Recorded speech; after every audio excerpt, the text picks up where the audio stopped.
Después de varios meses sin poder grabar por una operación de Pedro que les vamos a contar, hoy día vamos a hacer algo distinto. Hoy vamos a hablar de Duna, un libro de ficción, de ciencia ficción. Un episodio especial, los dejamos invitados a escuchar más.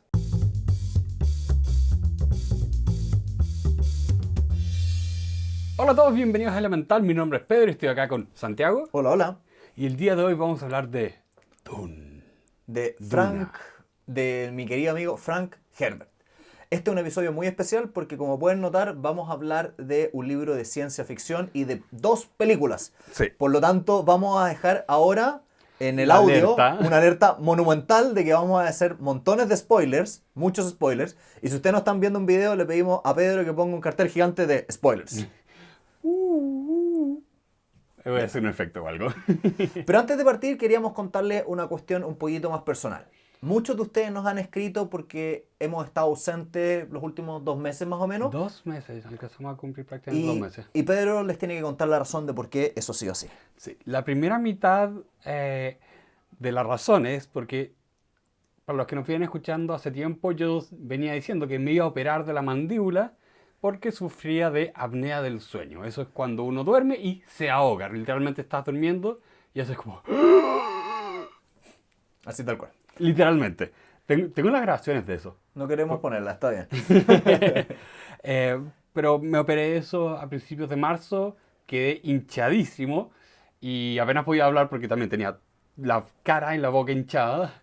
Entonces no podíamos grabar por un buen tiempo. Cosa que hoy en día no se nota tanto porque Pedro usa barba. Si no ustedes están viendo el video, se van a Sí. dar cuenta que Pedro le cambió algo a la cara. Pero si lo hubieran visto afeitado, se hubieran dado Pues- cuenta que le cambió completa y absolutamente la parte de abajo de la mandíbula. Voy a poner un par de fotos por último. Para los curiosos van a ver fotos de antes y después de Pedro. Sí, en el video. Ahí mientras hablamos de esto van a aparecer las fotos, una cosa así. Si nos están viendo escuchando en Spotify, también trae una opción de video, así que también lo pueden escuchar ahí. Es cierto, se me olvida eso. Pero sin más, queremos avanzar hacia un capítulo especial. Estábamos, antes de partir este episodio, con el siguiente problema. Íbamos a hacer un episodio sobre un libro de ventas. Y lamentablemente era un libro que a veces era un poquitito muy árido. De hecho, aquí lo tenemos. Muy bueno, pero tal Muy vez muy bueno. árido. Sí, de Entonces- hecho, la segunda razón por la cual nos hemos demorado tanto en aparecer fue que grabamos este libro y el audio quedó corrompido. Sí, corrupto. Entonces tuvimos que, lamentablemente, sentarnos a volver a grabar. Entonces, estábamos ahora con los muchachos de la productora, JP Cuadrado, vayan a verlos, y conversando un poco de si hacíamos de nuevo el mismo episodio. Conversábamos sobre ventas o dábamos el salto y hacíamos algo distinto, algo que nos haya llamado la atención. Y Juan Pablo, uno de los que está detrás de aquí de la cámara, nos comentaba que recientemente vio Dune 2, la película, la segunda parte de la saga de Dune, que ya salió a los cines, creo que Sí, ya. sí, la vimos en el cine. No, pero ya salió de los cines, ya nos siguen dándola, creo. ya te entendí. Creo que ya queda un poquitito, un par de semanas, pero está a punto de salir y ya por lo tanto nos sentimos tranquilos de poder empezar a hablar de estos temas. Entonces, hoy día queríamos hablar de 2 cosas, contarles un poquitito el background. Yo tuve la oportunidad de leerme el libro que tenemos aquí presente es lo que está detrás de las parte 1 y 2 de las películas, Sí. y Pedro no ha tenido la oportunidad de leer el libro, pero vio las películas. Vi las películas y mi pareja, ella se leyó el libro y me lo iba comentando también. Entonces, sé de varias diferencias que hay entre la película y los libros. Lo que es Estoy inter- spoileado el libro, básicamente. Lo que es interesante es que muchos de ustedes no lo saben, pero creo que lo deben haber intuido con todos los años que nos han escuchado. Pedro tiene una memoria realmente fotográfica para las películas. Yo creo que probablemente te sabes hasta los diálogos de esta película y las has visto una vez. En muchas partes sí. ¿Vieron? Se saben los diálogos de memoria. Entonces, hoy día íbamos a hacer algo distinto y vamos a hablar una mezcla entre el libro, las películas y algunos tópicos o temas que están a lo largo de toda la serie. Sí. Porque estos son unos libros como de ciencia ficción más monumentales. Porque no solo es famoso por su antigüedad, sino también fue muy influyente y es como esos ejemplos de la ciencia ficción más moderna, donde tomas algunas premisas y las exploras a profundidad, como a ver cómo se desarrollaría toda una sociedad a partir de un par de ideas de ciencia ficción. Y y en particular este libro habla mucho de esta idea de que tu ambiente determina mucho cómo eres. Entonces en la ficción de Dune, la gente de Dune son los guerreros más fuertes porque es el planeta más hostil del mundo. Y si sobrevives ahí es porque eres inmatable. Ahora, paréntesis, son el planeta más hostil del universo, porque el planeta más hostil del mundo es medio complejo. Ni me di cuenta. Pero bueno, conversemos un poquitito de algunos Sí. tópicos. Yo creo que el primer tópico que a mí me llamó la atención de estas películas fue el tema del libre albedrío versus el destino, Sí. que es un poco lo que pelea el personaje principal todo el tiempo. En términos de contexto rápido, para aquellos que no han leído ni el libro ni han visto la película, el personaje principal tiene visiones del futuro y cada vez que va avanzando el libro va como en cierto sentido haciéndose más nítida la imagen del futuro y en teoría él puede predecir lo que va a pasar en el futuro. Claro. Al mismo tiempo que hay toda una serie de profecías respecto a que él va a ser el elegido. Lo interesante de esa parte es que no es como, por ejemplo, en Star Wars, que hay una profecía del elegido que va a traer el balance a la fuerza. ¿Quién hizo la profecía? Ni idea. Pero en el mundo de Dune, no, sabemos quién las inventó y quién ha sido las personas como responsables de propagarla. Y implantar como ese sueño del destino en toda la población. Claro, entonces tienes este tema muy real de que, por un lado, el protagonista Paul tiene visiones sobre el futuro, pero al mismo tiempo pelea con que toda esta gente tiene una expectativa de que él es el elegido por esta visión religiosa respecto a que va a haber un Mesías en el planeta Dune que va a traer todos estos cambios. Lo que yo encuentro muy entretenido es que hay una contradicción muy buena, porque como tú decís, por un lado, Paul tiene esta sensación de que él puede ver el futuro, pero no quiere que venga, porque en sus visiones él ve una guerra santa con billones de personas muertas a su nombre. Sí. Pero por el otro lado está esta como secta religiosa que está metiendo en toda la gente alrededor la idea de que él tiene que hacer eso. Entonces es como loco porque es como que no queremos que se dé la visión que él está dando, pero todo lo lleva a ese lugar. Sí, es un poco como, para hacer una analogía con otras películas, en Matrix, que tienes esta misma idea de tú estás tomando decisiones, pero son esas decisiones inevitables o no. Y está la escena clásica en la primera película, donde el oráculo le dice a Neo, no te preocupes por el jarrón. Y el Neo como, ¿qué jarrón? Se vuelve y le pega el jarrón y lo Claro. bota. Y ella misma le dice como, ahora la pregunta es, ¿habrías botado el jarrón si es que yo no te hubiera dicho nada? Entonces, para las películas de Dune está un poco también ese conflicto y lo que me gustó mucho a mí es que es el conflicto constante que tiene Paul Interno. como qué decisiones tengo que tomar y puedo tomar si es que todos los caminos que veo me llevan a esto. Y puedo tomar alguna decisión o las decisiones que estoy tomando son mías o las escogieron por mí. O yo escogí esto. Y creo que si lo sacamos y lo extrapolamos un poco del libro, también es complejo pensar esto en la realidad, como cuando nosotros nacemos en un país concreto, en una comuna concreta, en una situación familiar concreta, ¿somos nosotros realmente libres de las decisiones que tomamos? Porque muchas veces la gente dice, mira, esta persona cayó en ser, no sé, en el narcotráfico porque en el contexto donde nació era la única alternativa. Claro. Entonces lo encuentro entretenido porque nos pone un poco en tela de juicio no solamente en la ficción, sino en la práctica, como ¿somos nosotros libres realmente de tomar esa decisión? ¿Hasta qué punto? Sí, porque yo creo que la discusión hoy en día está realmente el hasta qué punto, porque la mayoría, por lo menos como de las filosofías, reconocen que las personas son libres a la hora de tomar decisiones. Pero también se reconoce de que tu entorno tiene un efecto en ti. Entonces, si tú bien, claro, estás predispuesto a ciertas cosas, todo lo que es como tu predisposición genética, epigenética, eso es una parte. Pero después está la otra parte. Y como no sabemos qué es qué, cuánto es cuánto, hay una discusión infinita de hasta qué punto tú puedes ser responsable de especialmente malas decisiones. Y también metiéndonos un poco en filosofía estoica, como la típica pregunta de, tal vez tú no eres causante de tus circunstancias, pero eres responsable de tus circunstancias, Sí, que es muy distinto. es muy distinto. Porque yo personalmente lo viví cuando yo era chico, a mí me decían que las personas que eran hijos o hijas de padres divorciados tenían un porcentaje muy alto de probabilidades de incurrir en actitudes como drogadicción, alcoholismo, etcétera. Y yo, siendo una persona que a los 11 años fui abandonado por mi padre y mis padres se divorciaron, la estadística estaba en mi contra. Claro. Ahora la pregunta era, ¿soy yo el responsable de caer o no en el alcoholismo? Sí, completamente yo soy el responsable. No soy el causante de esta situación, pero soy el responsable. Sí. Y creo que es bonito hacer esa distinción en la vida, porque al final del día, tal como Paul en el libro toma sus decisiones eventualmente, nosotros también tenemos que hacer lo mismo. ¿Sí?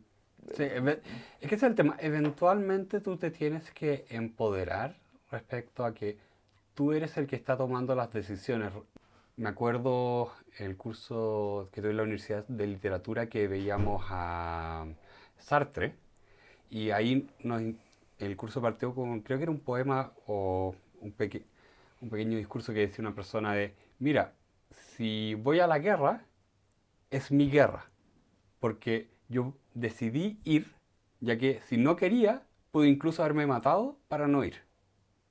Era bien Es extremo. bien medio injusta esa afirmación, No, no, porque muchas veces no no es tan fácil. Es como si tú no vas, bueno, te vamos a matar y además vamos a mandar a tu familia a la guerra. claro, pero ese era un poco el punto del autor de ese poema y también es el punto de Sartre, que él es muy absolutista respecto a que tú siempre tienes libertad de decisiones. Y si tú en algún momento culpas a las circunstancias por tus decisiones, estás actuando en mala fe. Sartre es bien de esa tendencia. Yo ahí estoy un pelín de desacuerdo con él, Sí, sin contra ti, digamos, porque pienso, por no me lo tomé ejemplo, personal. pienso en la guerra de Ucrania contra Rusia, y si tú lo pensáis, muchas personas ahí les trajeron la guerra y Sí, no tenían mucho que hacer. La guerra vino a su hogar, les bombardearon el edificio. Entonces, para esas personas, lo que sí está dentro de su control es cómo procesan y viven personalmente la situación, pero está total y absolutamente fuera de su control que les bombardeen la ciudad. sí, es el ¿cuáles son mis circunstancias? Mis circunstancias como determinan desde dónde puedo actuar, no un poco todas las otras cosas, que es lo injusto, porque tú dices como, oye, yo estaba en mi casa, estaba feliz de la vida haciendo mis cosas y de repente como a mi país le declaran la guerra. Ok, todo lo que haga ahora está en el marco de un conflicto bélico y no tengo cómo escapar de eso fácilmente. Bueno, siguiente tema porque nos pusimos Nos muy pusimos brígidos, muy, muy profundos. muy trágico. Ya que estamos hablando de temas trágicos, un segundo tópico que me gustaría tocar del libro y de las películas es el poder y el sufrimiento humano. Pasa mucho en la película y en los libros que todas las personas que acceden al poder solamente acceden al poder en base a la espada, en base a la muerte, en base al sufrimiento. Y una cosa que es extraña es que Paul no quiere, y de hecho es muy como que es muy reacio Sí. a obtener el liderazgo porque ve el sufrimiento. Entonces la pregunta es, ¿habría alguna posibilidad de que él, su padre Leto o los Harkonnen o el emperador podrían haber sido poderosos sin mediar el sufrimiento del pueblo? A ver, ahí es donde es curioso porque Dune no es un libro donde no se cuestiona como el sistema político que hay. Está dado que funciona como el feudalismo. Entonces hay un emperador, tienes las casas nobles y estas casas nobles se pelean un poco entre ellas, pero está el tema donde no tienes como un sistema así de gobierno democrático donde tú puedes obtener poder a través del beneficio de las masas. Entonces, en ese contexto es difícil decir como qué otra forma había de obtener poder si no era a través de la guerra y el sufrimiento. Pero es que ahí lo que es complejo es Paul accede al poder a través de matar prácticamente a todo el enemigo y después hacer una encrucijada contra el emperador y en cierto sentido forzarlo a que renuncie al cargo, ¿no es cierto? Sí. El tema complejo, y que tal vez no se toca en este libro, pero en los siguientes libros, es que eso termina llevando, y la película 2 termina en eso, termina llevando a una guerra santa. Entonces, el sufrimiento del pueblo de él, que es el pueblo de Dune, que son Claro. los ¿cómo se llaman Fremen. los Fremen? Fremen. Fremen, sí, los Fremen. Es Fremen. Suena demasiado parecido a Freeman. Sí, a los Fremen.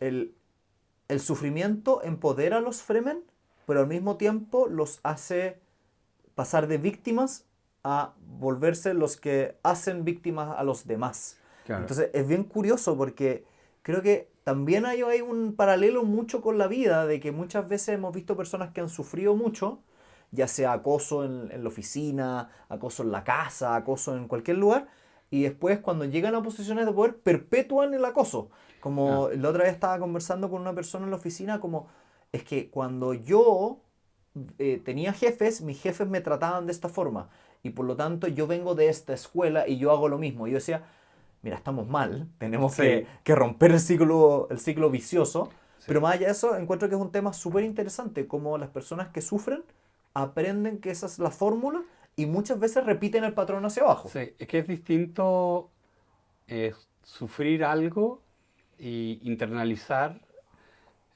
porque creo que hay un tema general de que nadie sale como ileso de ninguna de estas situaciones, entonces pasa todo después por tu internalización de, a ver, lo que me ocurrió, ¿estaba mal o estaba bien? Porque hay gente que internaliza de que lo que a mí me ocurrió no estaba mal, así es el trato, así es la dinámica jerárquica que existe en esta organización. Eh, y hay otra gente que dice, no, esto no estaba bien. La forma en que a mí se me trató estaba mal y hay gente que trata ahí mismo de cambiarlo. Hay resistencia, hay gente que se resiste a esto y hay gente que lo internaliza y lo perpetúa. Como que últimamente este ha sido un tema bien recurrente en mis conversaciones, porque hemos tenido momentos difíciles en algunas empresas y es un tema como relevante a conversar el hecho de eh, cuando tú ves una situación de abuso, una situación de violencia Es que o discriminación. no tiene que ser tan extrema. Yo te diría que ese es el tema. Esto funciona en un espectro. No de acuerdo, aunque sea en miniatura, Sí, cuando la ves, tienes que primero identificarla y segundo desnormalizarla. sí. Creo que esa es la palabra, como que no es normal o no tiene por qué ser lo normal. Claro. Pero hagamos un ejemplo ligero para que se entienda. Que te llamen fuera de tu horario laboral. Eso claramente no es violencia, pero es romper Un acuerdo un de... acuerdo, un límite, que Pero también es hay que muy... trabajarlo. Claro, pero en muchos lugares es muy normal. Y existe esta expectativa de que no, tú tienes que ser capaz de responder porque si no respondes, tú tienes un problema de compromiso. Y el problema no es la persona llamando a deshoras, es la falta de compromiso del trabajador. Sí. Que cuando uno dice en voz alta suena ridículo, pero pasa mucho, mucho. Especialmente en lugares como menos formales de trabajo, como los startups, que todo se dice como ya, si tú eres el fundador y es tu negocio, tú puedes exigirte mucho, pero es distinto cuando alguien está empleado tuyo, porque hay una dinámica de poder. Entonces, es muy distinto y eso creo que mucha gente no lo entiende. Que la dinámica de poder cambia la situación, cambia la acción. Bueno, y en el libro también vemos como, de la mano de lo que tú estás diciendo, como la dinámica de poder también es mutable.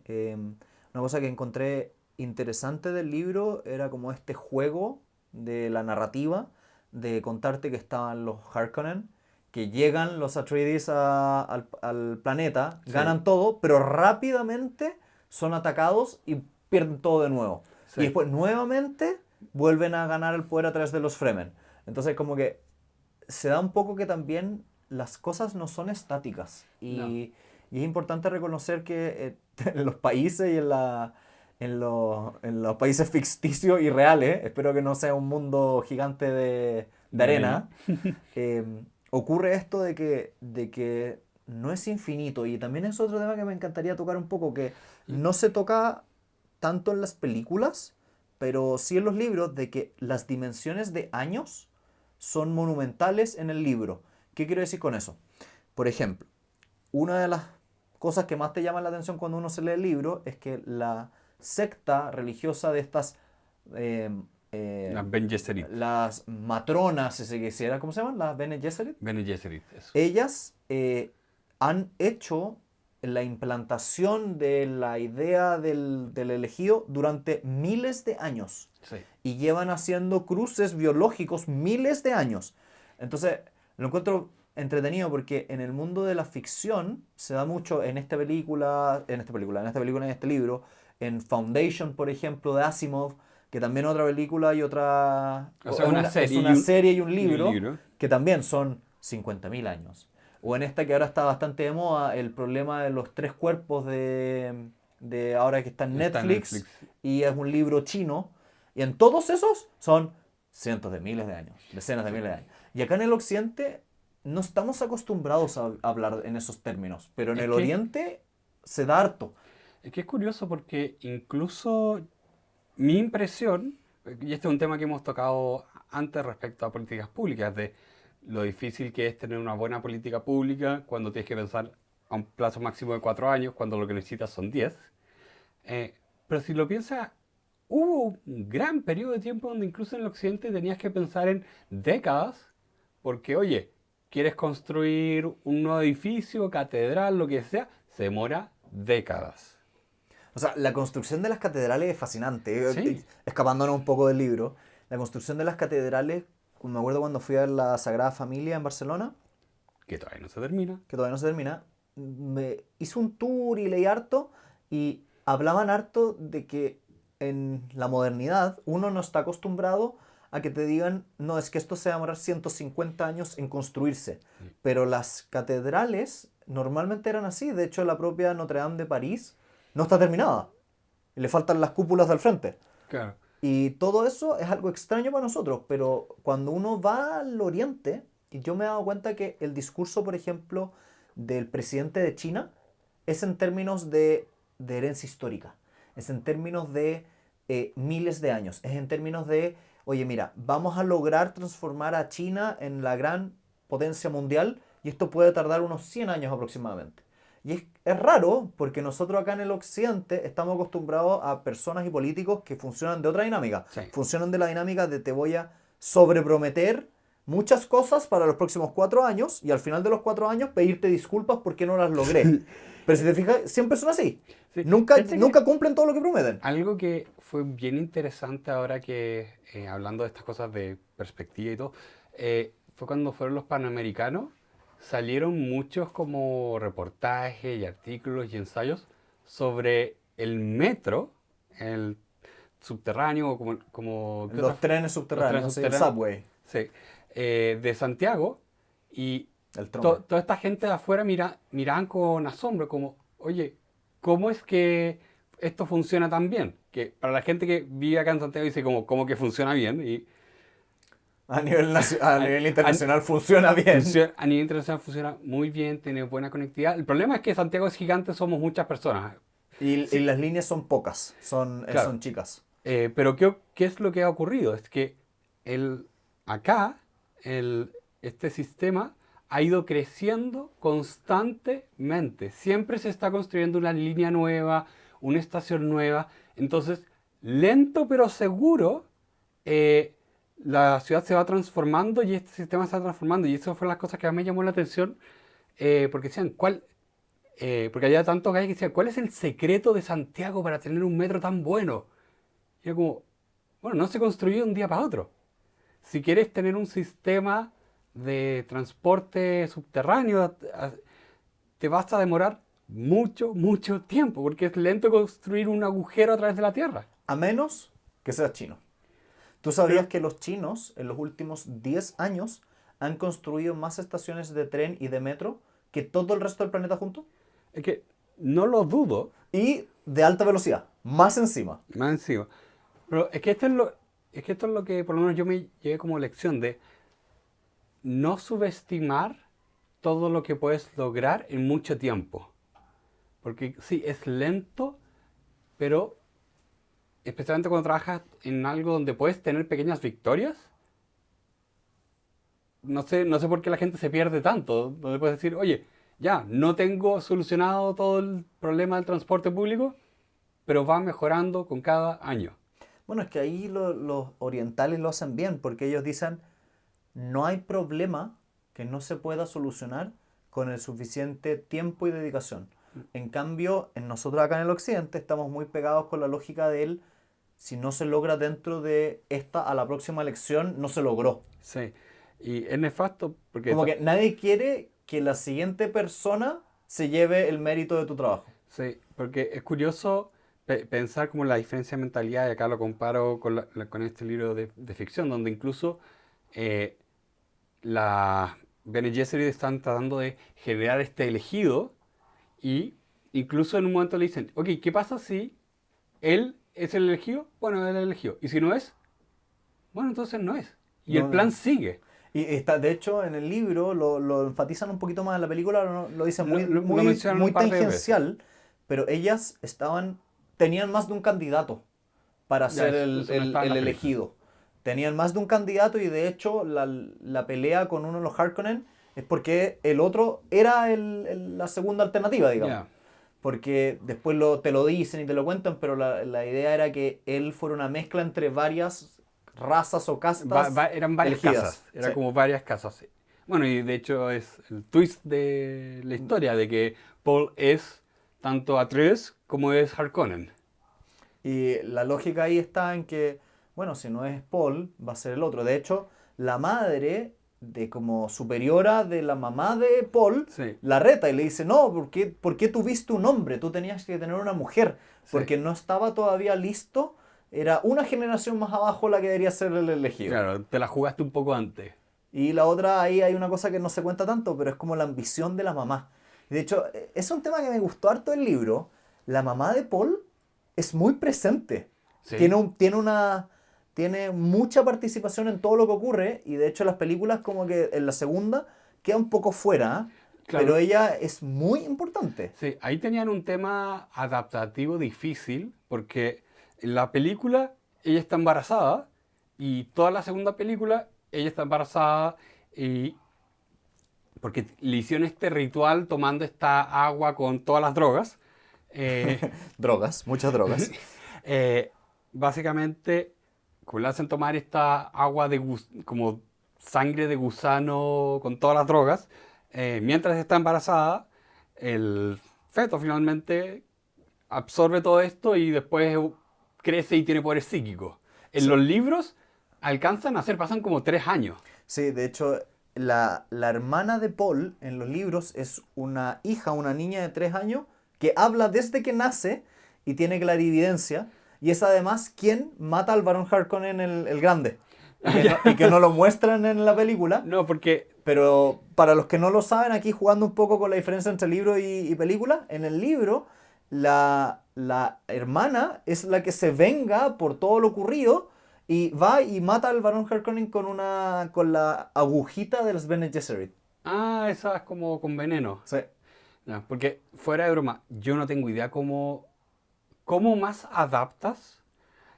Porque hay cosas que funcionan perfecto en un libro y cosas que no funcionan tan bien fuera del libro. Entonces decir como, sí, hay una niña de este porte que habla, eh, Que lee la que mente, lee es una la cuestión mente. media rara. ¿Cómo haces que no se vea ridículo cuando no es la intención? De hecho, en las películas viejas, creo que en la de Jodorowsky No, no, sale... no es la mejor, es que... En la serie, ¿no? no, la de David Lynch. Eso, la de David Lynch sale la Sale niña.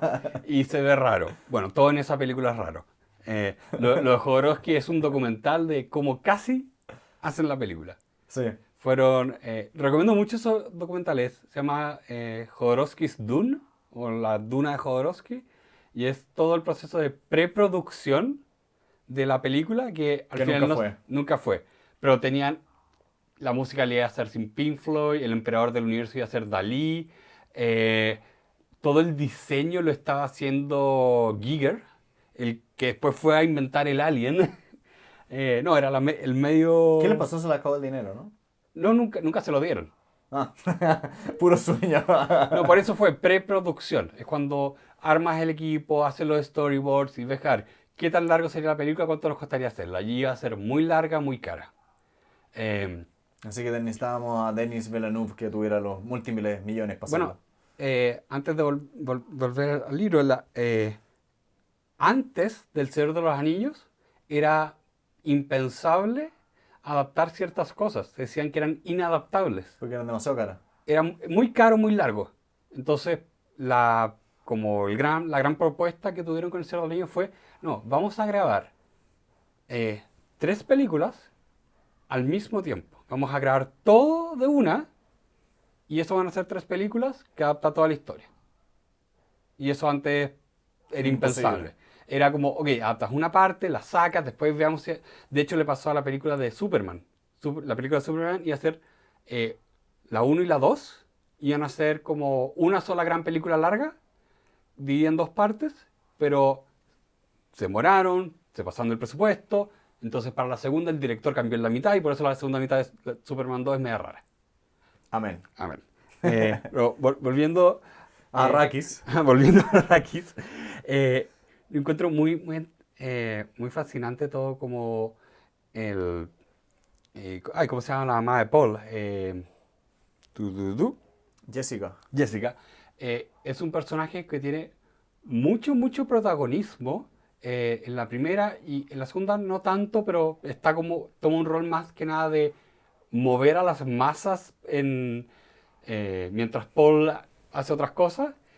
Y yo lo pienso oye, esto es un libro que se escribió como en los años 50, esto es más curioso todavía, porque por lo general tenías libros que son como el Señor de los Anillos, donde el Festival de la Salchicha.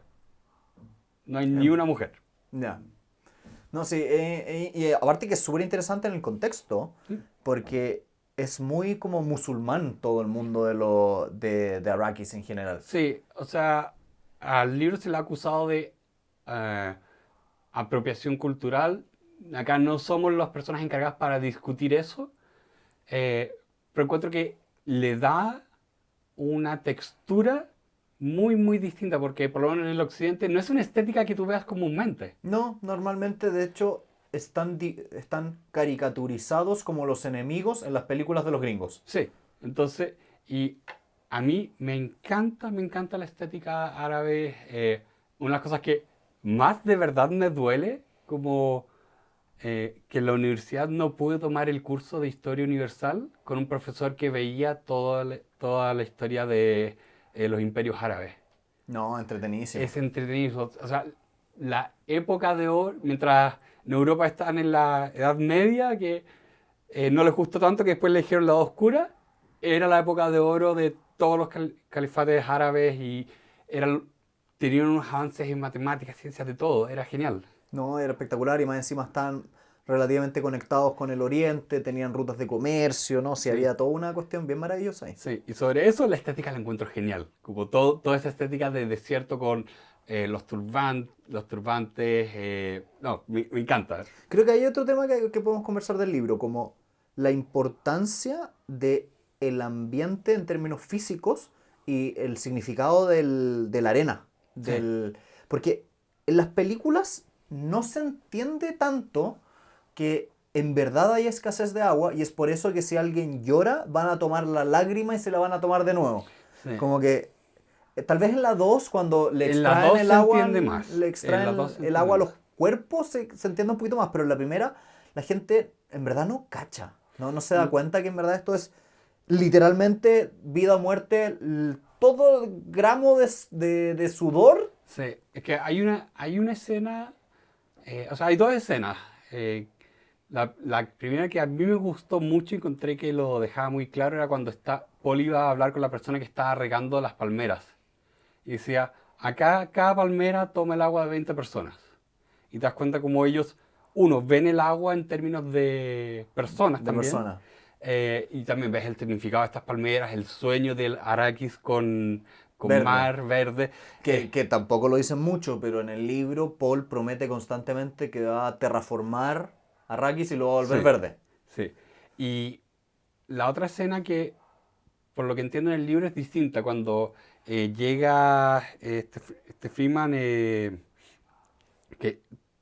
es el de los memes, ¿cómo se llama? Bardem. Cuando llega Bardem, lo primero que hace es escupir al suelo. Sí, En la ahí película es como medio cómico. Bardem es el nombre del actor. No me acuerdo Ah, cómo se llama el personaje. ¿Stilgar?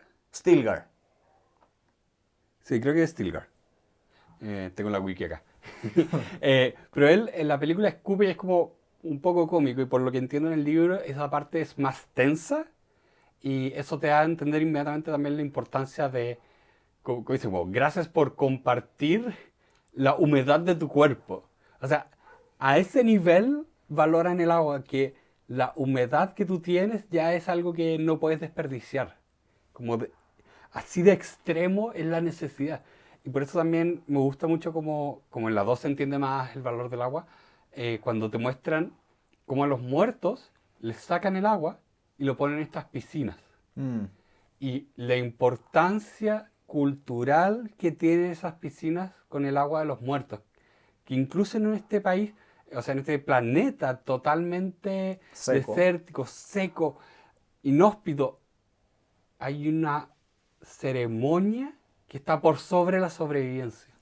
Que creo que son las cosas como más del ser humano que hay, de dar esos ritos y ceremonias a las cosas y darle importancia a algo que tú podrías decir que no lo es. Es interesante porque al final del día es como la importancia del rito, la religión por sobre la vida. Sí, Y es bien curioso porque muchas religiones hablan de la importancia de la vida, pero no tienen problema, y hay muchos casos históricos, de matar por religión. sí. Es el clásico chiste de George Carlin de mi religión, mi religión dice que te ama y si no concuerdas te voy a matar. Y Eh, aquí es donde nos van a empezar a funar en nuestro querido podcast. bueno, bueno, creo que Vamos a dejar eso, lo vamos a pero dejar ahí. Creo que hay suficiente munición como para reírnos unas 10 horas respecto a ese tema. corte y fuera. La gente de la productora nos está mirando como, párenlo, párenlo. ¡Nunca! De hecho, miren, se está moviendo hasta la cámara. Sí, pero es muy interesante cómo se mezclan en esta historia tantas cosas que pasa un poco en la realidad, de que todo se te mezcla, nada está aislado. Entonces tú tienes este fervor religioso y esta cultura eh, entrelazada con estas profecías y estos sueños, y eso impulsa a toda esta gente a pelear no solo por su sobrevivencia, sino su estilo de vida, y por eso es que apoyan a Paul finalmente también. Porque no es solo como, el Mesías, ya, pero ¿qué significa que sea el Mesías? No, él es la persona que nos va a traer el Arrakis verde. Sí. De hecho, el desierto lo encuentro fascinante porque es como una mezcla entre un dios, una especie Diablo. de diablo, una especie de mentor que enseña. Sí, Y me encanta la frase que se dice en la primera un par de veces y en la segunda también. Como, si tienes el poder del desierto, vas a sí, tener la victoria. Y creo que el poder del desierto no es solamente los Fremen como personas, sino literalmente de estos gusanos gigantes. sí. Y, y también ahí es medio engañoso porque Es el que, desierto también es la especia, sí, también es el dinero. Entonces, en cierto sentido, si lo leemos así como tres capas para abajo, oye, el que tiene la billetera gana. sí, es que eso es Que lo... de hecho, perdona que te interrumpa, en el libro se explicita harto y en la película no se dice que al final de la película, una de las razones por las cuales logra Paul convencer al ¿Emperador? emperador que baje y después le termina quitando el trono, es porque hace una movida financiera con la corporación más grande a la cual le está cortando la especia. Sí, yo sé que en las películas no están las corporaciones, que juegan un rol bien importante en el libro. Pero lo que es fascinante es que, como tú dices, el desierto toma tantas formas, los gusanos de arena también toman tantas formas, porque dependiendo de la situación y quién eres, es algo distinto.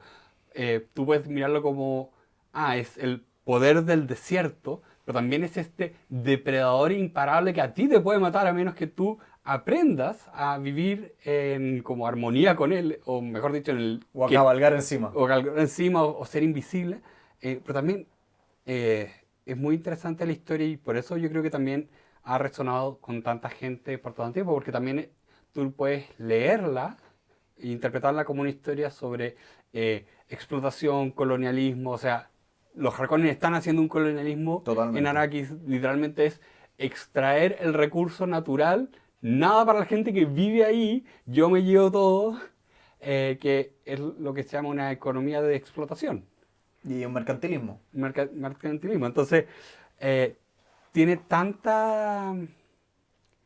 tiene tanta riqueza, es tan densa, que yo creo que por eso volvemos a revisitarlo. Por eso creo que tanta gente ha tenido esas ganas de adaptemos esa historia a la pantalla grande para que llegue a más personas, porque tiene algo único, que siento que tuvimos mucha suerte esta vez con las adaptaciones que tuvimos. No sé si son las definitivas, pues A mí me gustaron muchísimo. a mí me gustaron mucho. Yo sé que, por ejemplo, a la Dani, a ella, hay cosas que sé que no le gustaron, como cambió mucho el rol de Jessica y su interpretación. El final del libro con la película tienen sus diferencias, Son distintos. especialmente a nivel de personajes. Cómo interpretas los personajes y las situaciones. eh, porque, De hecho, la relación con Chani sí, cambia esa completa y misma iba a absolutamente. mencionar. Esa misma iba a mencionar, dale. De hecho, para que se entienda los que no han visto, no, los que Lo no que han no han leído leído el el libro. libro, es que Chani en la película tiene una especie de encuentro al final y se pelea con Paul y le dice como que no van a seguir juntos y se va con su gente, digamos. En cambio en el libro es muy distinto porque es culturalmente, ella pasa a ser como la amante, entre comillas, de él cuando él se casa con la emperatriz, pero La también hija del está emperador, la princesa. la princesa, perdón, la hija del emperador, pero al mismo tiempo sigue todo el mundo sabiendo que la verdadera pareja es ella Sí. y hay una especie como de paralelo con su padre, Sí, Leto po. y Jessica, con la cual tampoco nunca Sí, se po. casaron. Nunca se casaron. De hecho, eso te lo dicen en la primera película, donde uno de las cosas de que Leto se arrepiente es, le dice, me haber casado contigo. ¿Sí? Entonces, en el occidente nosotros no estamos acostumbrados a un hombre y múltiples mujeres, pero en el mundo del contexto de Arrakis sí es aceptado. Claro, que imagínate cómo habría sido eso en tantos contextos donde efectivamente la gente entiende que es un matrimonio político, pero acá nosotros tenemos la expectativa de que, ok, si el matrimonio político, no importa, todavía es matrimonio, así que se respeta. Acá era como, no, la relación importante es esta otra. Lo que siento que hicieron fue como que adaptaron a audiencias occidentales, particularmente a la gringa, esta relación de más de una mujer con un hombre. Mira, no sé si esa es la única razón, porque a mí también me da la impresión de que Chani representa un poco también el conflicto de Paul respecto, porque Paul al final se entrega un poco a este A la destino profecía y a la de... profecía, y Chani es como la, la que dice como, no, esto no está bien. Entonces, están esas dos cosas que confluyen para que Chani se vaya, Mm. en la película por lo menos. En los libros no están así y eso es entretenido. Sí. Oye, y a modo de ir cerrando el podcast del día de hoy, tenemos una última sección. Esta última sección así a modo súper repaso para todos ustedes que no nos han escuchado los últimos 2, 3 episodios. Nosotros queremos ponerle una especie de nota personal en una escala de mandarlo al basurero o dejarlo en mi velador de los libros. Entonces, los libros pueden caer en alguna de estas categorías. Puede ser un libro muy malo, que derechamente recomendamos votar. Un libro que es malo, pero ojalá que no se pierdan los papeles, recíclenlo. Un libro que no es ni bueno ni malo, guárdelo, pero ojalá en su bodega, que no le use espacio en el departamento, en la casa. Un libro que es lo suficientemente bueno como para terminar aquí, detrás mío, en el librero. O un libro que es tan espectacular que te recomiendo tenerlo en el velador y revisitarlo todas las veces. Entonces, en esa escala del basurero al velador, para ti, Pedro, ¿qué es este libro? A ver, entendiendo que yo solo vi las películas, eh, yo creo que lo pondría en el velador, porque creo que es una historia que vale la pena revisitar. En tu contexto, verías de nuevo la película. Claro, en mi contexto yo vería de nuevo la película. ¿Ya la viste de nuevo? No todavía. La primera la vi 2 veces porque la vi justo antes de nuevo. O sea, vi la 1 antes de ver la 2 de nuevo. Y por lo menos para mi contexto, creo que las películas están haciendo algo tan bien en un contexto donde las películas de ese nivel de presupuesto no están logrando ser así de buenas. Y esto llega y dice como, mira, si se hace una buena película, grande, gorda, creo que es una historia muy, muy buena y bueno, también el director me encanta. Yo creo que ahí está mi sesgo. Es que Denis Villeneuve es espectacular. Sí, porque no es mi película favorita de Denis Villeneuve.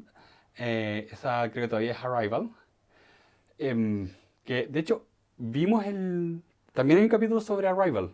¿En este podcast? Sí, vimos el cuento corto porque también vimos la película. De hecho, si llegaron hasta este punto y nos están escuchando, ustedes son de los fieles. Y les queremos decir algo solamente a ustedes.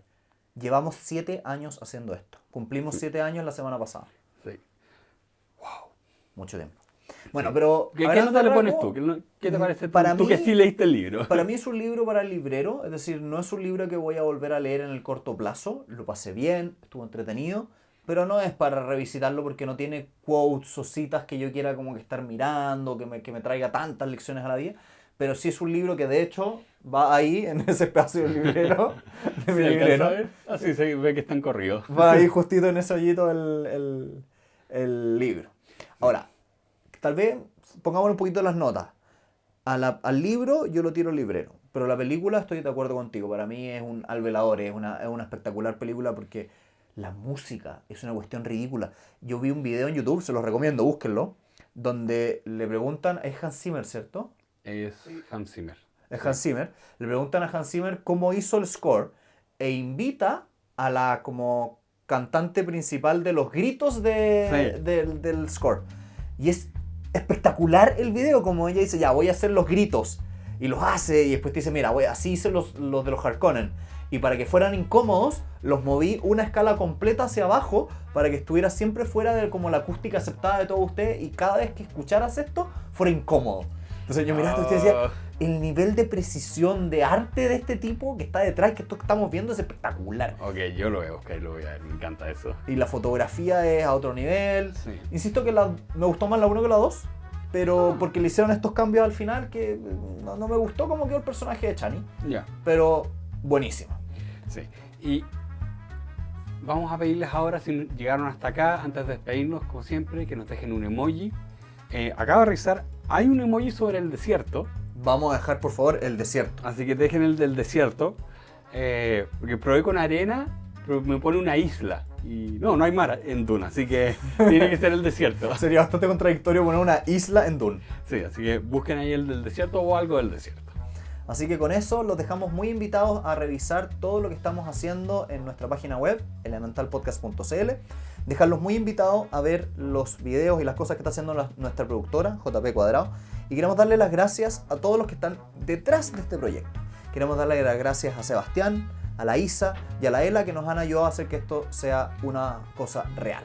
Sí, les damos muchas gracias a ustedes también por todo el apoyo que nos dan a través de redes sociales y todas nuestras plataformas. Y los invitamos a estar en sintonía porque la próxima vez vamos a estar hablando de inteligencia artificial y máquinas. Atentos al siguiente episodio. Nos vemos. Adiós.